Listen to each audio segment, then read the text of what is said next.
have a plan.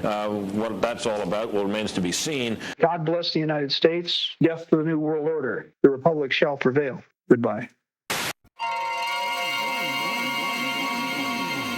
We think he lost his way, but it was very exciting to have him here, and it was one of the weirdest moments ever in the history of doing this show. Let me explain why.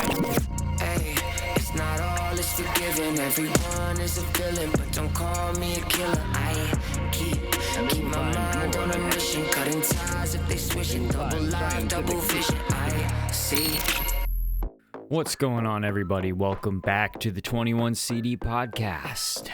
As always, I'm your ghost. My name's John. If this is the first time you're hearing me, if it's not, well, welcome back, my friends. So, a lot has been happening in the world, and it's been a little bit difficult for me to focus on some of these conspiracies and some of these stories of beasties and monsters and stuff like that from, that have, these stories that have existed for thousands of years that we keep telling and trying to figure out the answers to. How did they build the pyramids? What is Bigfoot? All these types of things. What is Dogman? Why are we seeing more of him now? Are aliens real? These are the type of things that we talk a lot about on this channel. And we do dip our toes into the modern with MK Ultra and the Black Awakening and stuff like that. But since the release of the Epstein files, these 3 million new files, I have been having a hard time pondering these conspiracies of the past, because I feel like we are living in such a bizarre time right now that we are captured. That is what's going on. We are captured in a reality where these mysteries, though it feels like we may be unlocking the secrets of the universe or something by figuring out that they're putting human bodies in McDonald's burgers, or by figuring out that they had laser beams in ancient Tartaria, or by figuring out that Jesus already returned and left us all here to rot, or that the earth is flat, or that 5G is controlling my sphincter. Whatever it is, let's not forget that we are captured, and they will let us continue to wonder and wonder away on these mysteries of the universe and these strange happenings that happen to us in the woods, or these strange, bizarre things that we go through that we can't explain. Let them ponder that. Let them think that this is all some bizarre grand plan, when in actuality the only plan is that they control us. The only plan is that we don't rise up because we're too busy focused on things that don't matter. The only plan is we forget all about God because we're too focused on surviving. The conspiracy is now, all these things that are happening are things that conspiracy theorists have been predicting are going to happen, largely thanks to, belief that the Bible is true. So we've sort of been waiting for this moment for a long time. It feels like, to me at least. I know a lot of people won't agree with that, especially people who aren't believers and stuff like that, but a lot of people who are believers and who have been predicting things like the New World Order and, stuff like the Black Awakening and this global shift to a more Satan-like being, type of being, the worship of false gods returning, all that kind of stuff. For those of us who have been kind of predicting those types of things, the time is now, and we're getting to this point where it kind of does feel like, if you have eyes to see, you should be seeing this, and so I've been having a difficult time. I've been having a problem trying to come up with some random thing from some obscure corner of the world to discuss on the show this week, because I'm so focused on like what is going on right now. There's so much bizarre activity in the world that I feel like we need to discuss. And so today, that's what we're doing. I'm sorry if you were hoping for something more mythological or something like that, but at the same time, I'm not sorry, because I can just kind of do whatever I want on my show. And so these things, there are moments in time when I'm discussing things that really matter now, and moments in time when I'm discussing things that don't really matter right now. You know?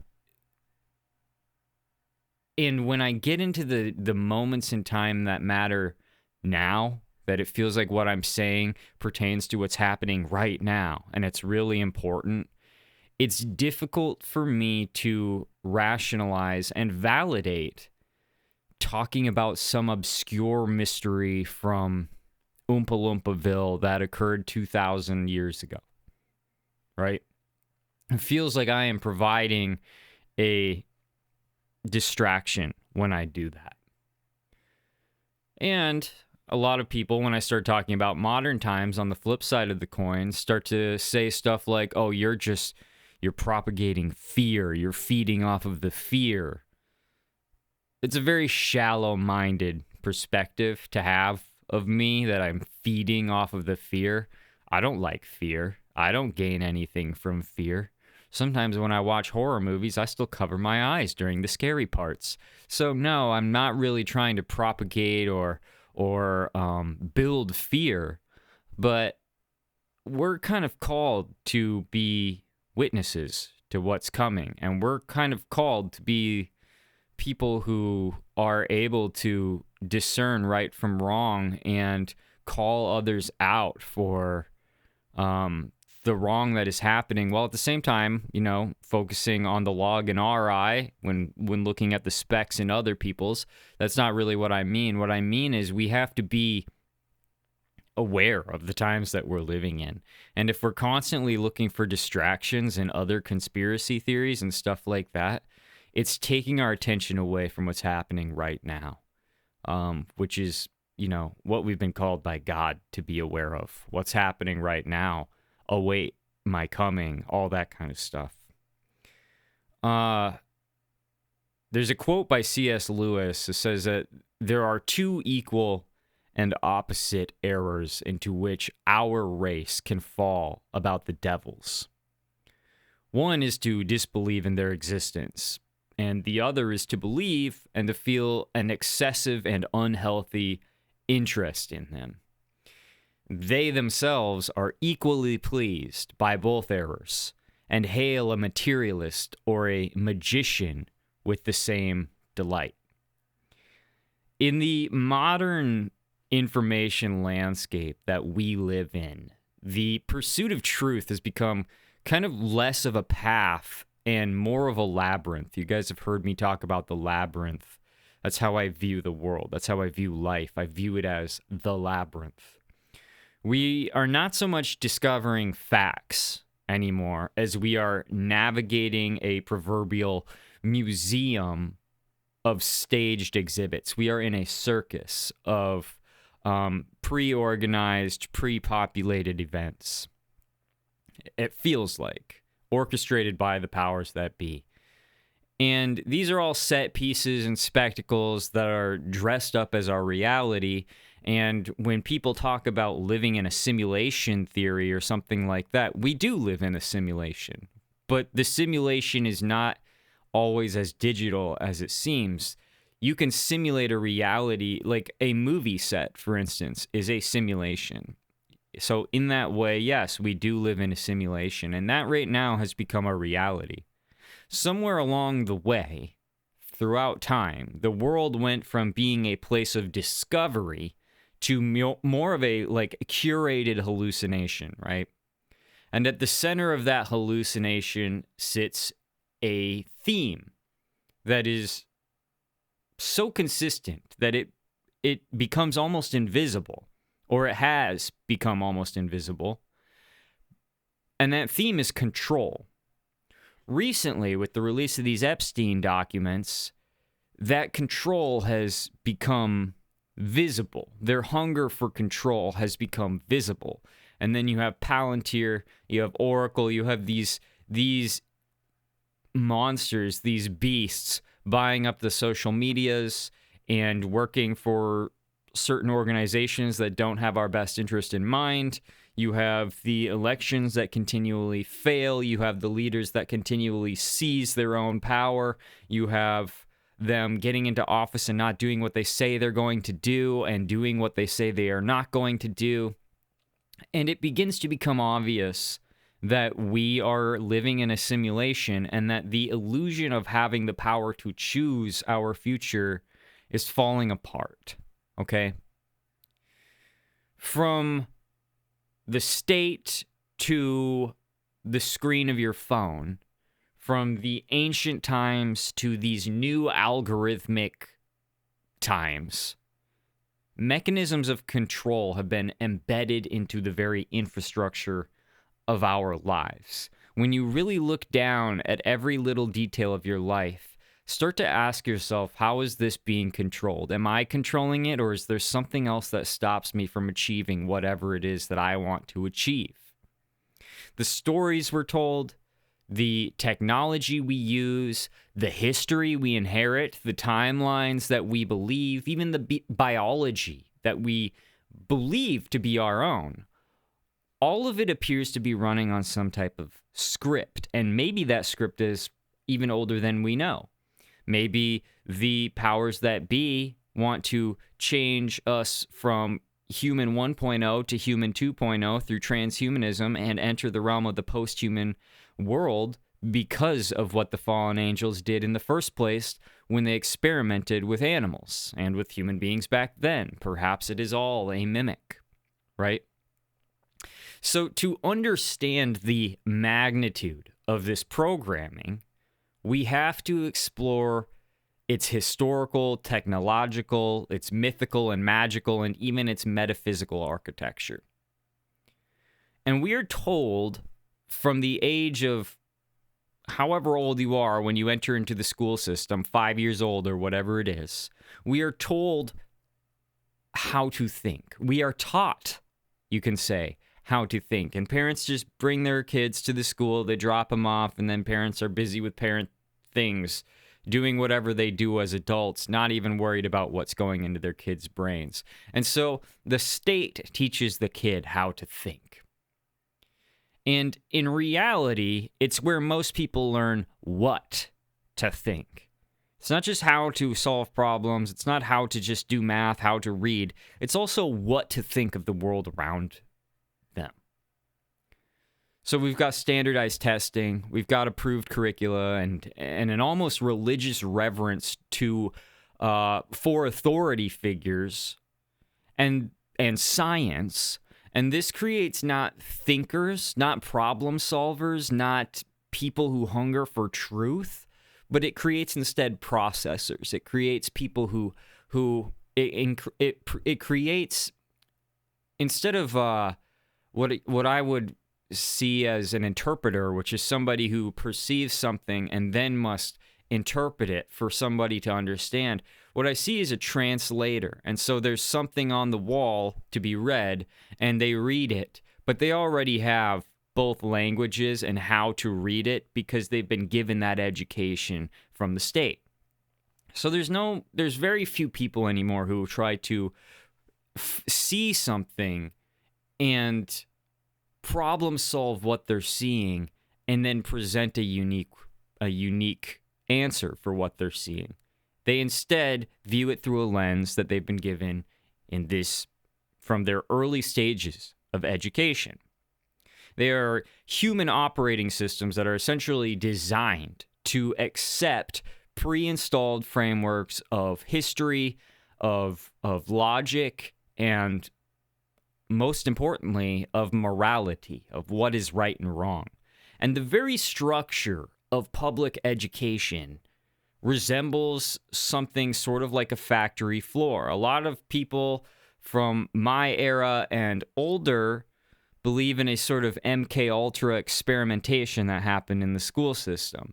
But now, with these modern times, it feels more like, well, instead of special people being sought out or individuals being tested on an individual level, or maybe this particular school provides very gifted students, and so the government is going to do an operation there to test what these children are capable of because of how they are, or because of how well they're doing. Instead, the entire system has become like a factory for NPCs, for little people who can't really think on their own because they've already been given everything to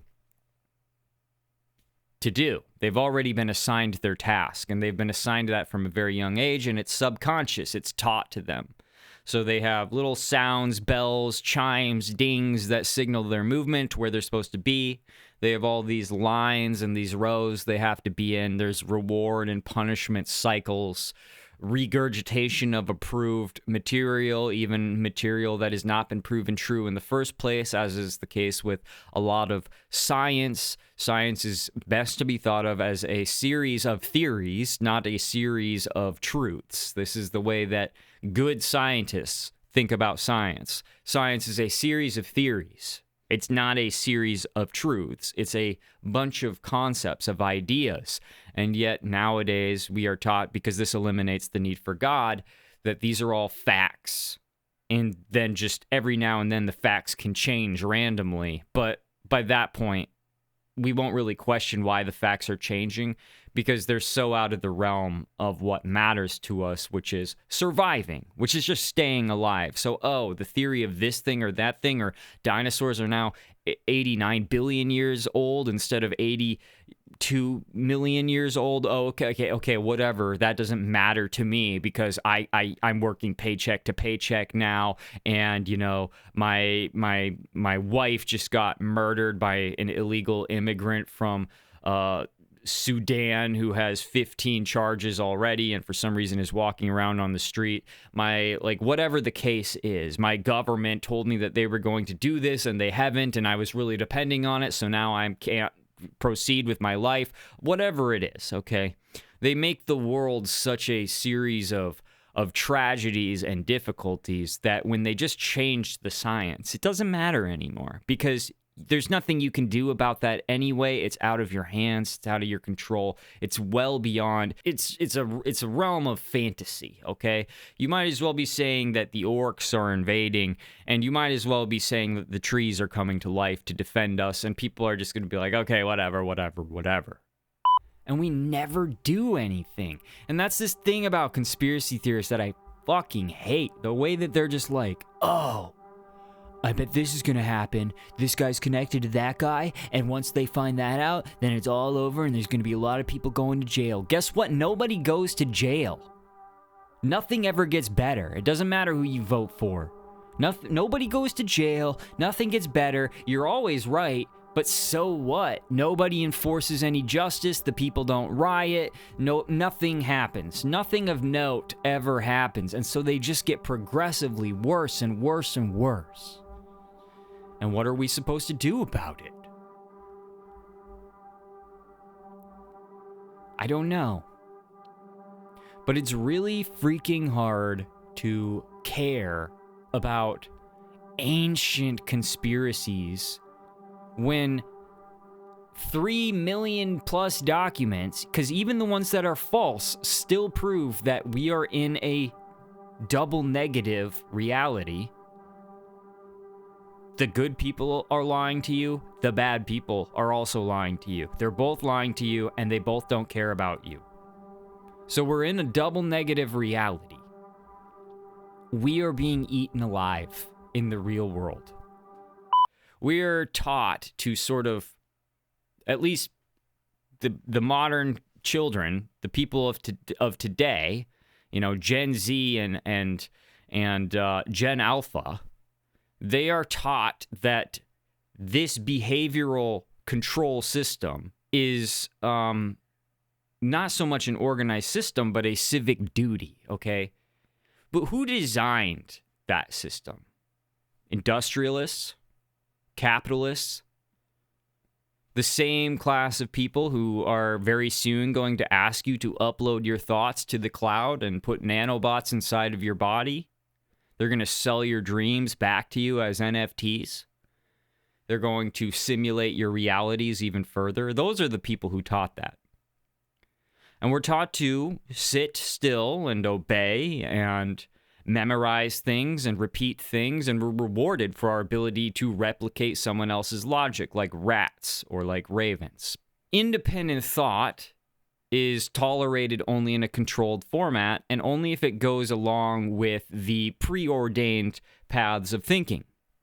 So the moment it steps outside those boundaries, it becomes disruptive, it becomes racist, it becomes, it interferes with the way that the world is trying to move. So therefore it becomes dangerous. And this is not by accident. This is all by design. It's important to think of the devil as your most ruthless hater in this type of world, okay? So when we think of these types of individuals today, we think about people, these haters, we think about people who are going to slash our tires, who are going to dox us, who are going to lie about us online or in person, who are going to maybe even try to harm us, maybe poison our dogs. Maybe they'll do it while we are sleeping, or maybe while we're shopping at the grocery store, we'll be all of a sudden bombarded. Maybe when we're not paying attention, they will simply ambush us. They'll turn our friends and family against us. They'll be our friends or family and then turn against us. They'll make sure we feel a special and unique type of pain because their vengeance is personal that they wish to inflict upon us. And they might even play mind games with you until they get what they want, the result that they want, which is your downfall, your chaotic mindset overtaking you. But it's important, and this is what humans do to each other in this modern age, but it's important to know that the devil is far smarter than all of these human tricks. The devil is far more evil and sinister and trickstery-like. So let that sink in. However evil a man can be, the devil can be far worse. Okay, which is why it's best to avoid his ways at all costs, because falling into his ways is like falling into the trap of your hater. And why does it feel like there are so many haters these days? Well, for those of us who are in our 30s or older, it feels like there are so many haters these days because of this new type of education that Gen Z and Gen Alpha are going through. It feels like there is just this insane abundance of opposition to every single thing you believe, if you're a millennial or older. And every single thing you want to achieve feels like it's being opposed. Feels like it's being sometimes just straight up slaughtered, torn apart by a pack of rabid animals. That's the way it feels, doesn't it? And it's like no matter what, for every one of you, there are 10 people who believe the opposite or want the opposite of what you have always been led or taught or designed or whatever you have been told is reality, whatever you have grown up thinking is the right way of things. There's 10 other people who oppose that in these modern times, which makes it very difficult to fight for anything, makes it very difficult to achieve anything, makes it very difficult to do things that you have been told are natural to do.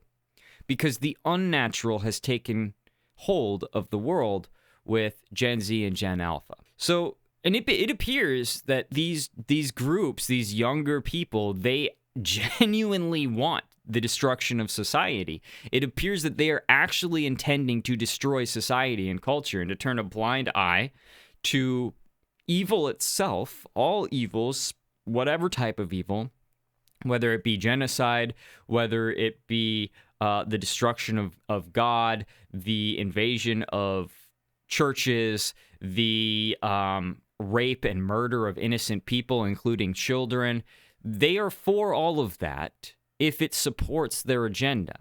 A case in point is they don't really care that any of the Democratic leaders are on the Epstein list. They only care about the fact that certain people on the right may be in the Epstein list. I don't really give a shit because I know that they're all wrong. I know that there is no left and right, and that is all a facade. But the Gen Z and the Gen Alpha can't see that, and that's precisely the problem. So for millennials and older to achieve what they want, they have to come to the understanding that the whole system has been corrupted. But meanwhile, Gen Z and Gen Alpha are going to continue to fight sides. And that's a big problem because there's more of them than us at this point. So because of all that, it does appear that they genuinely will turn a blind eye to any evil as long as they get what they want or their side gets what they want. They prefer political correctness or a general acceptance of all things, evil included, because that's another big focal point. Everything needs to be meshed together. We need boys who can be girls. We need girls who can be boys. Anybody who says otherwise needs to be thrown in prison or worse, executed. It's this weird little, well, it's not little anymore. It's massive. It used to be little, but we allowed it to propagate and become big. Now it's this massive group of people, almost the whole world over, who believe that if you are against something like that, you deserve to die, or you deserve to have your free speech taken away. It feels like common sense is no longer common. And why is that? I'm going to break it down for you. It's not as complicated as it seems. And when you start looking at it from this perspective, I think a lot of things will make more sense out in the wild. For those who don't know, Gen Z is what came after the millennials, okay? So Gen Z follows millennials, and it includes people who were born between the mid to late 1990s and the early 2010s. Specifically, I guess if you're going to define it from 1997 to 2012. As this generation comes of age, their unique characteristics and perspectives are shaping the world in these new, unprecedented ways that we've never seen before. That's why so many people in my age group and older say, I've never seen anything like this before. We are approaching unprecedented times. There was a time before all of this where I actually was able to speak to some older people, some people who were older than me, which is what I mean when I say that, who said, we've seen all this before. It's just a circle. It's just a looping. The spiral is going around again. And yep, you have to get through this. When I was your age, I had to get through this. But now people are more leaning towards, no, I've never seen anything like this. And that is because we are in unprecedented times. So Gen Z has grown up during a rapid technological advancement, and a technological advancement the world has never seen before, at least not in the timelines that we've been led to believe. There's this global interconnectedness and this significant social change that they are bringing with them. And while they're often praised for their adaptability and their tech savviness and their social consciousness, there is a deeper, more troubling undercurrent that demands our attention from a Christian perspective. Gen Z's upbringing has been markedly different from previous generations. This is not, I was raised homeschooled, so I had a different upbringing. You were raised Catholic, so you had a different upbringing. You were raised Baptist, so you had a different upbringing. This is a literal there is a generational difference that is so extremely radically different due to technology that the Gen Z and the Gen Alpha that comes after Gen Z, these generations are not the same as us. They exist in a transitional period into what's next. We were kind of the last stage of what was. And Gen Z and Gen Alpha are in the transitional stage to what will be if mankind gets their way. Okay, so they're the first generation to have been fully immersed in digital technology from a very young age, growing up with iPads and cell phones in their hands, with constant access to the internet, constant access with social media and all of the curses that come with social media, and the mobile devices, the smartwatches, the smart glasses, all this kind of stuff, the goggles that put you in other dimensions, all this kind of stuff. These are regular, the video games, these are the regular things that Gen Z and Gen Alpha get to experience, whereas people my age and older, we may have, experienced some of those things at a young age, but not necessarily grown up with them. I didn't have my own computer until I was like 15, you know what I mean? But a lot of these kids, the moment they exit the womb, were shoving Apple products into their face. Their first word is Jeff Bezos instead of mommy. Like their first word is Google Play Store instead of daddy. So it's getting to the point where it's like these kids are so fused with technology already, even though technology is technically, if you believe in the nanobots, then of course you know that they're probably in their blood the moment they're born, especially with the rise of microplastics and all of that kind of stuff. But these kids are fused in a weird way with their technology from very, very, very young age, almost instantly. And this has shaped them into these global citizens because they're constantly connected to what the whole world believes and sees and how the whole world acts and how the whole world perceives everybody else through this technology. So they are global citizens in this way who are more racially and ethnically diverse, and they share a common global culture that often lacks the deep-rooted values of their parents and of their older ancestors. They are, as they grow up, obviously not in fetal form, but as they grow up, they're highly concerned with these social issues, like the things that have been invented, like climate change, and the things that have not been so invented, like inequality, but things that they think they want in a certain way, and so-called human and child rights that they are fed to believe in a certain way. And these concerns, though seemingly noble, can sometimes be rooted in the deceptive ideologies of the New Age movement, which is basically what came about when all those cults were killing themselves, okay? But if you look at the policies and the strategies of the Democrat Party, it mimics a lot of those cult-like tendencies. And if you look at the radical right, you see cult-like tendencies there too. I'm a cult kid. I grew up in a legitimate doomsday cult, so I understand a little bit. But the point that I'm trying to make is the tricks are the same.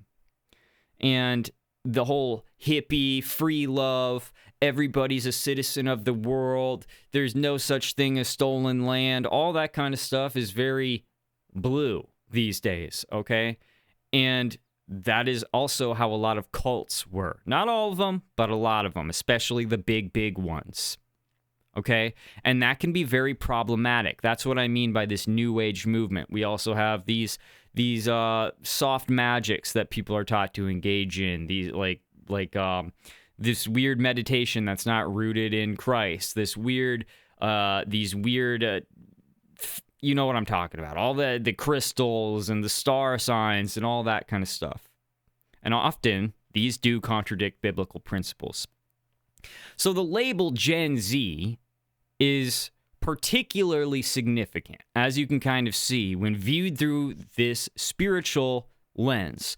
The letter Z really needs no introduction because it's often associated with the end or the last of something, right? It's the last letter of the alphabet. Usually when you get to Z, there's nothing really left to do except start over. It kind of symbolizes that this is the final generation before the world fully enters this new world Order, which is one of those conspiracy theories that we've always been talking about, and they've always been telling us that it's not real, and then recently, all of a sudden it's real, and now every world leader is talking about it. J.D. Vance is bragging about it. All of the world leaders want this new world order. They talk about it every single chance they get. There's a website, blah-de-blah-de-blah, so turns out we were fucking right. Fuck them. We win. And it turns into this sort of concept that Christians believe is linked to the coming of the Antichrist and the end of humanity as we know it. And it's not necessarily Gen Z's fault, but they are the useful idiots that are bringing about this end most of the time because they haven't been taught how to perceive things through a spiritual or a biblical or a godly lens. They have been given a lens to look through and been told this is the only lens that you can translate anything through, that you can view anything through. Because if you don't, you will be canceled, you will be called a racist, we will spit on you, we will break your car windows, we will not vote you into office, you will not have friends, you will not have family, you will not have a house, you will not have a dog. And obviously, when you're a little kid and you're raised up with those types of feelings all around you, those types of warnings all around you, you're going to do everything you can to avoid being that loser. Now, the New World Order is believed to have officially begun in 2012.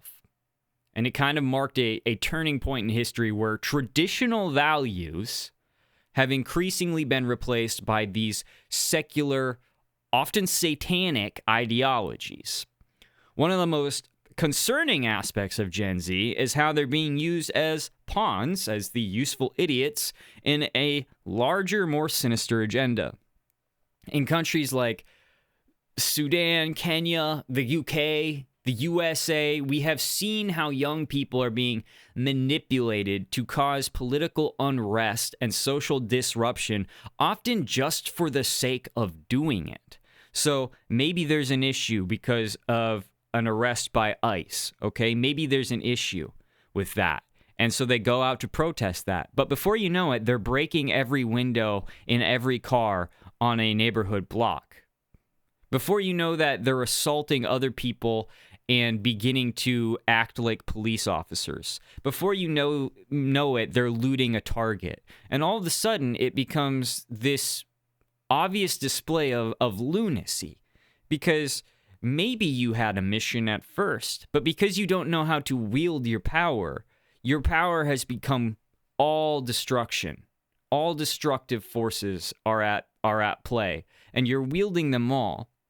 And even though you had a single plan, you have become the idiot that now sows political unrest and social disruption and lack of faith in humanity because you can't control yourselves and because you have proven yourselves to be so controllable that all your favorite politician has to do is tweet, and before you know it, you are literally trying to kill people because your favorite political person tweeted or Billie Eilish said something stupid on stage and you really resonated with it. This is not an isolated thing that happens once in a while. This is happening constantly. It is a strategy that is being replicated across the globe. The powers that be know what they're doing. Jeffrey Epstein even talked about it. In this most recent release, we see some of his discussions on how this is all intentionally being done. This is happening all over the world. And the aim is quite literally to destabilize nations, to weaken the governments, and to create chaos wherever and however it can be made. All of these are tactics that align with the goals of, and everybody's going to roll their eyes when I say it, the Illuminati. But Epstein also spoke about the Illuminati as being real. This is supposed to be a secret organization that many believe is working to bring about this one world government under the rule of the Antichrist, right? And I don't know if the Illuminati themselves consider themselves as like slaves to the Antichrist or waiting for the Antichrist. I don't know, because I've never spoken to an Illuminati member. But Epstein did talk about how there is an Illuminati, as he said, with his fingers up like this. That is what people would call the Illuminati. And what he was talking about is a group of very, very rich, powerful people for whom he was a sort of diplomat. Epstein was kind of a diplomat. Epstein was an errand boy. Epstein was one of these guys who got stuff done for the Illuminati and collected blackmail for that could be blackmail materials that could be used against world powers. He collected secrets. He relayed information. He was a messenger. And he spoke about these people as having the goal to possess enough power and money that no matter what they do on Earth, they will be able to come back. They don't always know what they're going to do by tipping over a domino. They don't know what the effect is always going to be. But the goal is not to necessarily always know what's coming next. The goal is to just make sure that you have enough of whatever you need to survive what comes next, so that when the next thing comes, this Illuminati, these powers that be, will still have power, and they won't have to become just a regular person on the street, where they would certainly be torn to pieces. They're responsible for starting wars. They're responsible for human trafficking. They're responsible for drug cartels. They're responsible for governments and armies, and they're responsible for population control and societal manipulations and economical tragedies. They're responsible for all of it, and they're making it happen to all of us. And they don't necessarily know what the result of their actions are going to be. They just know that they have enough money to get themselves out of whatever they do to the planet. And what happens to the people? Fuck it. Who knows? Who cares? Not them. And this group, I'm just going to call them the Illuminati, just so everybody kind of... I know that that's kind of a tired term, and a lot of people don't really even like using that word anymore because it feels so fake, but I'm just going to continue to use it. But the Illuminati's influence can be seen in various aspects of society, particularly in the realm of politics, especially now after the release of these documents. Democracy, and this is going to be, a lot of people are going to have a hard time hearing what I'm about to say, but democracy, though, which is often hailed as the pinnacle of human governance, it can be viewed through a different lens when we consider its potential as a tool of Satan. And hear me out, I know this is crazy, but democracy in its current form often promotes relativism, okay? The belief that there is no absolute truth, and that morality is basically subjective to what everybody decides. This, however, does stand in stark contrast to the biblical teaching that God's word is the ultimate truth, as is said in John 17:17. So by promoting ideas like everybody's opinion is valid, democracy can literally lead to the erosion of biblical views and the rise of ungodly laws and practices, such as the legalization of abortion and the normalization of transhumanism and all of that kind of stuff. So they sow these thoughts in the roots of the young, and then the young grow up with these thoughts. Okay? They pressure their family and friends to keep these thoughts. The kid goes to school, he discovers that there's a trans child in his class. He becomes an ally because the teachers tell him to be an ally and to accept this, and it's not weird when full-grown men go in the little girl's bathroom and all of that kind of stuff. And then all of a sudden, when his parents don't say the same thing that the teachers are saying, which is what society is also saying, which is what the social media is saying, which is what the politicians are saying, everything that this little child knows is saying that this is okay, but the parents are opposing it, then the parents become the problem. So that's how they pressure their family, that's how they pressure their friends, and that's how these thoughts become something that people just gradually come to the decision to go along with. It becomes unbearable to not, at a minimum, just accept these modern ways and go along with it. All the while, the dead internet theory comes to life. Okay? They shrink the internet through censorship and algorithms so that there are fewer opinions on it. And using algorithms, they are allowed to funnel opinions into the minds of the everyday person, the everyday user on the internet. And these opinions often form the agenda. And then through the masses who have been indoctrinated and brainwashed, they follow where the algorithm brings them. And that's how all of this continues to thrive. In this manner, they shrink the world, though. So they take this great big world with all these possibilities, all these places to explore, all these mysteries, all these conspiracies, all these thoughts to have, and they shrink it down to as small as they can, just like they do with every other piece of technology, and then they project it onto a little cell phone into the child's face. So the child never actually learns how big the world is and how much there is out there to experience, because from such a young age, the world is already so small and so easy to understand. And all you have to do is see what they said. Don't you see this? And they never, ever experience anything on the contrary. It's a very dangerous game as the internet gets smaller and as opinions are shut out and as free speech is eliminated. Because through all of that, what they're actually doing is shrinking the human brain. And then protests erupt.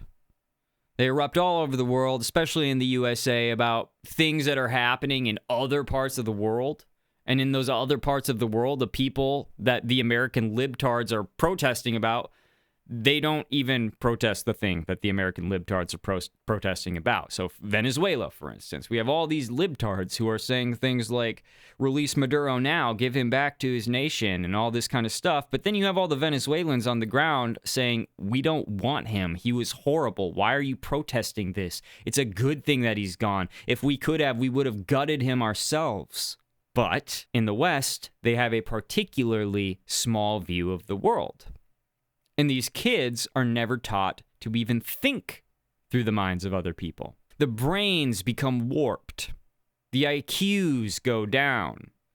And eventually you have an entire planet of brainwashed, censored individuals, because this is not just an American thing. This is happening all over the world. It's just America is definitely the spearhead. But they're all getting waltzed into the end times willingly. And they don't even know it, that they are the masses that are being referred to as those that will usher in the end of the world. And when we say, like, we can't believe this is happening, how are people so dumb? Why can't people see what's going on? This is why. But it's now kind of easy to see that the devil isn't deceiving the best of us and tricking the best of us. He's just deceiving the most of us. He's deceiving most of the world. But those with eyes to see and ears to hear know what is really going on. But I think it's important to realize that Christ does not simply accept everybody for the sake of accepting everybody into his circle. Christ is not democratic, okay? Christ is not the individual who's going to be like, okay, well, you all vote about it, and I'll just be your king. You guys go vote about what you want heaven to be like. I'll be up here king anyway. Do whatever you want. That's how Satan rules. There's a chapter in Matthew. It's Matthew 22, and it goes like this. And Jesus answered and spake unto them again by parables, and said, the kingdom of heaven is like unto a certain king, which made a marriage for his son, and sent forth his servants to call them that were bidden to the wedding, and they would not come. Again he sent forth other servants, saying, tell them which are bidden, behold, I have prepared my dinner, my oxen and my fatlings are killed, and all the things are ready, so come unto the marriage. But they made light of it, and went their ways, one to his farm, another to his merchandise. And the remnant took his servants, and entreated them spitefully, and slew them. But when the king heard thereof, he was wroth, and he sent forth his armies, and destroyed those murderers, and burned up their city. Then saith he to his servants, the wedding is ready, but they which were bidden were not worthy. Go ye therefore into the highways, and as many as ye shall find, bid to the marriage. So those servants went out into the highways, and gathered together all, as many as they found, both bad and good, and the wedding was furnished with guests. And when the king came in to see the guests, he saw there a man which had not on a wedding garment. And he saith unto him, friend, How camest thou in hither, not having a wedding garment? And he was speechless. Then said the king to the servants, Bind him hand and foot, and take him away, and cast him into outer darkness. There shall be weeping and gnashing of teeth, for many are called, but few are chosen. You can't just come into the ceremony. You can't just be included because you came. You can't just show up. This is the equivalent of somebody being like, well, I don't really want to be part of the wedding, but I want the free food, so I'm just going to go. There is a clear choice that Christ makes when people are invited to be with him. And there is a clear distinction between who is allowed to stay and who isn't. And I think that's very important because it kind of goes against this picture of democracy that the West is always obsessing over now. The West is always obsessing over this inclusion of all, no matter what it is, include it all, include it all. But Christ himself says that it's not that way. That is not the right way. This goes back to my belief that Christ is not simply a nice guy just to be nice. Christ has a very rigid way that you will behave. He's forgiving, he's loving, but he's not just going to accept you in all of your errors to continue in those flawed ways just because he loves you. You're going to be changed. You're going to put on the wedding garments, or you're not going to be invited to the wedding. You're not going to be involved in the wedding. If you're not going to put on the wedding garments, you can GTFO. And when you're ready to put on the wedding garments, then you can come in. That is in stark contrast to this democratic illusion that all the kids are fighting for these days. Historically, democracy was used to dismantle the monarchy system and the divine authority of kings, replacing them with republics. And this shift significantly undermined the concept of God-appointed rulers. It created a vacuum that facilitated the rise of secular governance that ultimately, as we see now, is destroying and has destroyed society and culture. The establishment of republics paved the way for the idea of a one world government, an NWO, a new world order. And it did this by uniting various nations under a single political framework, which we might know as the United Nations. So the international community, including organizations like the United Nations, often plays a role in promoting these democratic ideals. However, these organizations are not typically aligned with Christian values, as we've been seeing. In fact, many of their initiatives, such as those related to sexual and reproductive health and their transhumanist agenda to make everything a he, we, she, they, it, them abomination, pretty much prove this fact. They are trying to destroy the works of God. They are trying to destroy the way that it once was. They are trying to destroy any semblance of good. They are trying to bring about chaos, because only through chaos will come this new world that they want to govern. And these experiments, by the way, were also mentioned by Epstein, who mentioned all these hormone experiments, these gender experiments, to basically sow confusion and create problems in society that weren't already there. I'm not even joking. You can look this stuff up if you want to. The intentions behind promoting all of this type of stuff is highly scrutinized, of course. Not everybody believes that this is because they want to destroy the world.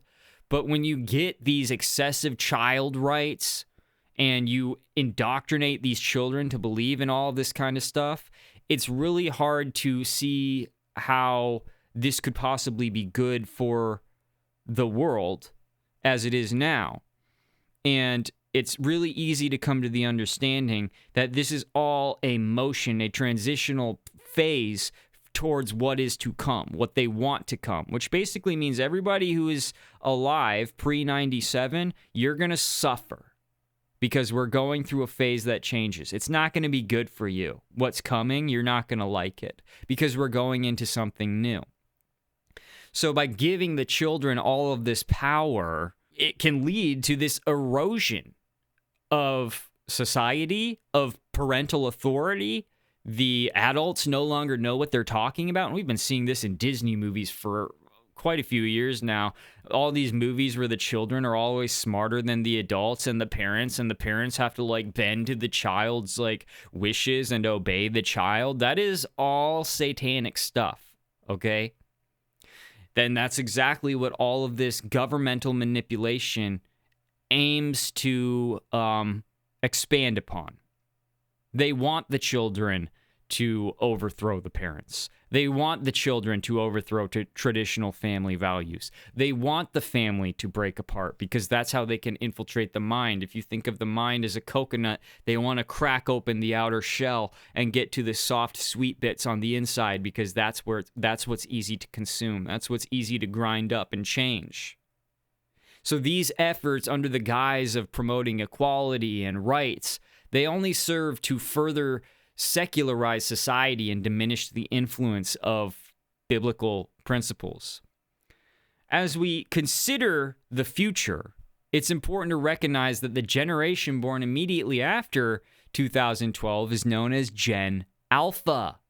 Interesting, huh? So they're just going to start the alphabet over with Gen Alpha, which is expected to be even more deeply influenced by satanic values. And it's not hard to see how AI is going to be a driving force in Gen Alpha and Gen Alpha's children's. AI is going to radically change humanity. I can't even describe to you. I try to on this show, but I think it's lost on most people. But AI is going to change the world in a couple years. It's going to be out of control. You're not even going to know what's real and what's fake anymore. Mark my words. You can take that to the bank and cash it.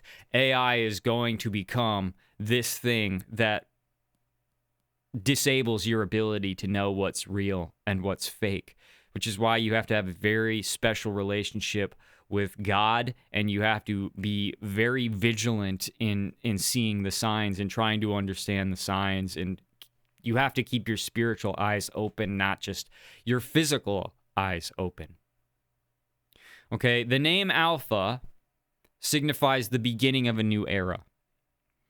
And this marks the world's full entry into this New World Order project that has been ongoing since 2012. And this generation is coming of age in a world that has fully embraced this New World Order. They don't really know about the conspiracy theory even. They just know that there's this thing called the New World Order, and they actually kind of like it because it promotes all the values that they've already been indoctrinated to believe in. So if the whole world agrees with them, that's the best case scenario. Hence, the New World Order is it's not only accepted, but it's sought after.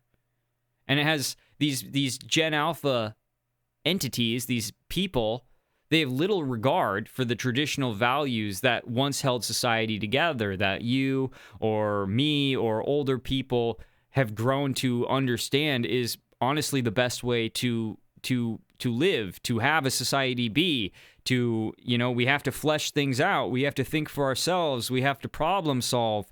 Instead, these kids, they're just going to go for what they're told to go for. As Christians, we have to remain vigilant and discerning, understanding that the battle that we face is not merely physical, but also spiritual. And part of understanding that is understanding that these kids don't know what we're talking about.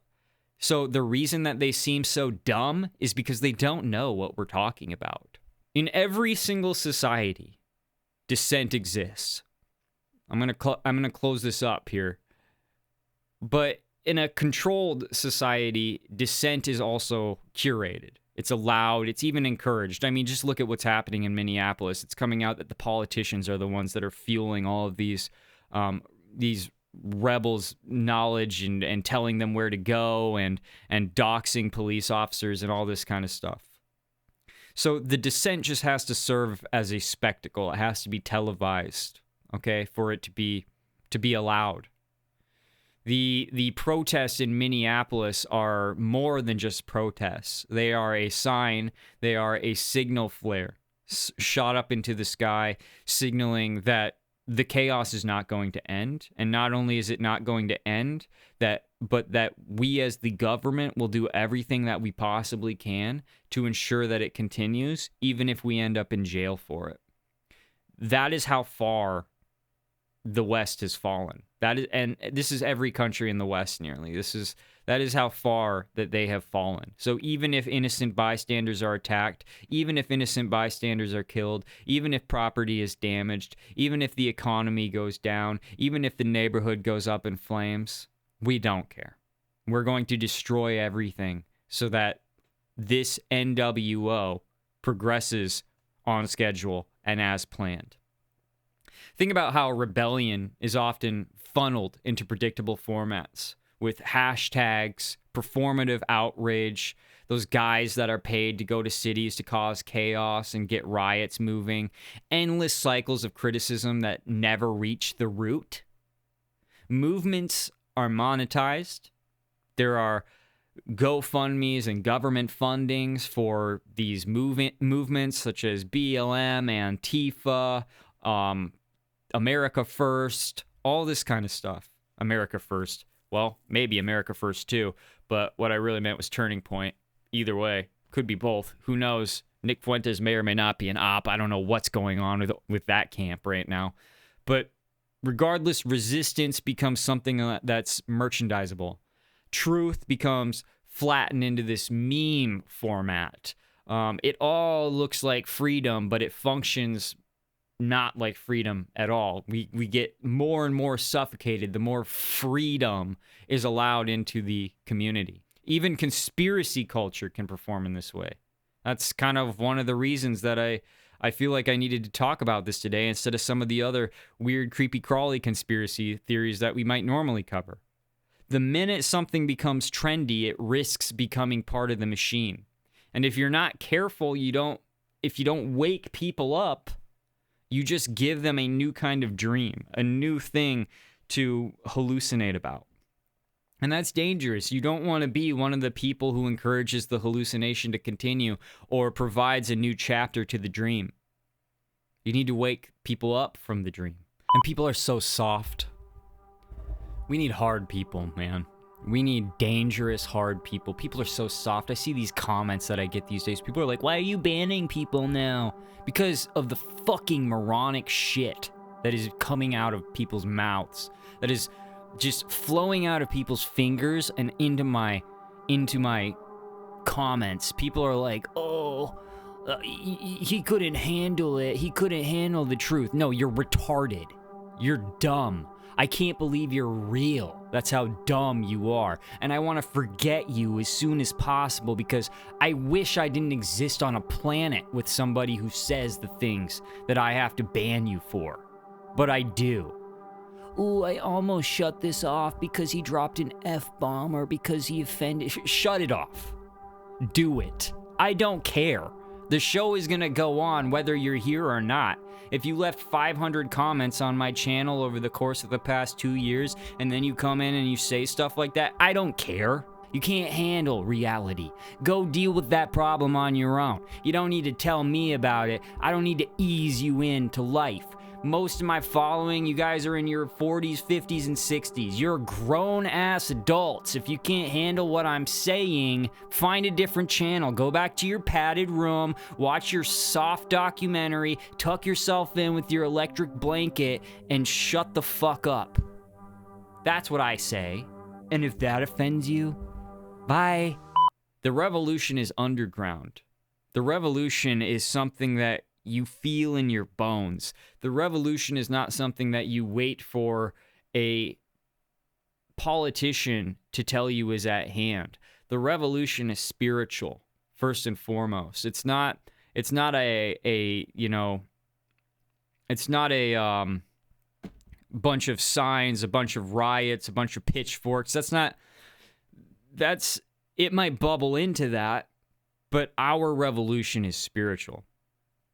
And when you take into consideration all that we have learned recently from Epstein and his discussions on algorithm control, how it is, if what he is saying is true, and I'm not talking about the weird fake documents that surfaced in the FBI list, which is also it just proves that both sides are against us, because the FBI released a bunch of fake documents. They released a bunch of fake images. They are also lying to you, because many of those images had nothing to do with Epstein, but they forced them to be. So I think people were having their Instagram photos stolen, censored, and placed in the FBI documents. Like, what is going on? They are blatantly lying about what these Epstein files are. And that just goes to show you that you can't trust hardly anything. In fact, it might be safe to say that you can't trust anything. That's how I go forth. And I think that's how everybody should go forth in the future, because you need to be the watcher on the wall. Discernment isn't about knowing what's true without a shadow of a doubt. It's about knowing how to keep asking, is this real? Is this legit? Even when the answers are uncomfortable. Even when it becomes clear that everybody is lying, that the FBI is lying about the Epstein files, that Epstein is lying about the Epstein files, that the Democrats are lying about the Epstein files, that everybody's lying. Even though that's uncomfortable, and it displays the fact that everything is completely under their control. And if you don't have a house, or you don't have this, or you don't have that, or you can't afford healthcare, or you can't do this or that or whatever, it's because they don't want you to. It quite literally is that simple. It's because they don't want you to. This is no longer a conspiracy theory. We know this without a shadow of a doubt. It is a direct attack on you as a person, your spirituality, and your God. I don't think that the government is going to be fixed ever again. I don't think that we are ever going to have another government that in any way whatsoever looks out for the people. I think with this, I think Donald Trump kind of proved that. And it's kind of like, I'm not a Trumper by any means. So I'm going to go ahead and say this. I'm not left either. See, that's the thing. I don't have a political side because I'm not a fucking retard. And so I don't actually need a side. I can simply know right from wrong, see that nobody is right and everybody is wrong, and adjust accordingly. I don't need to be guilt-tripped into voting. I don't need to be guilt-tripped into having a side. I don't need to stand up for people I don't care about because the party says I have to. I don't need to have anybody tell me my political beliefs or why I should care about certain things, because there's really only one thing that tells me what I should care about. And there's really only one thing that I let tell me what I should care about. Okay? And if this doesn't tell me, if this Bible that is in my hands doesn't tell me what I should care about, then I don't care about it. If there's something that's not explicitly mentioned, then I don't care about it. Because this world will pull you in. They will try to distract you every chance they get. They'll give you a different battle. They'll give you a different war to fight. They'll give you a different thing to care about, a different thing you have to fight for or donate to, a different thing you have to be scared of. Because that's the whittling down. That's the slow grind of the soul. That's the devil providing you with wars that don't exist. Discernment is about seeing the string in the puppet show and being able to ask who's pulling it, even if the answer is everybody. Discernment is something that has to be exercised, because if you don't exercise it, you will simply fall asleep during the show. You will become entertained. So, if you're still watching, congrats. You're not asleep in this very moment, but staying awake is the hard part, because in a world where everything might be a psyop, the most rebellious act is to think for yourself and pray. To really think and really pray and really try to improve yourself. Try to be a better person. fall on the word of the Lord, trust the understanding, trust the discernment you're given. Do not find yourself deceived by man. Do not let man supersede what you know to be true.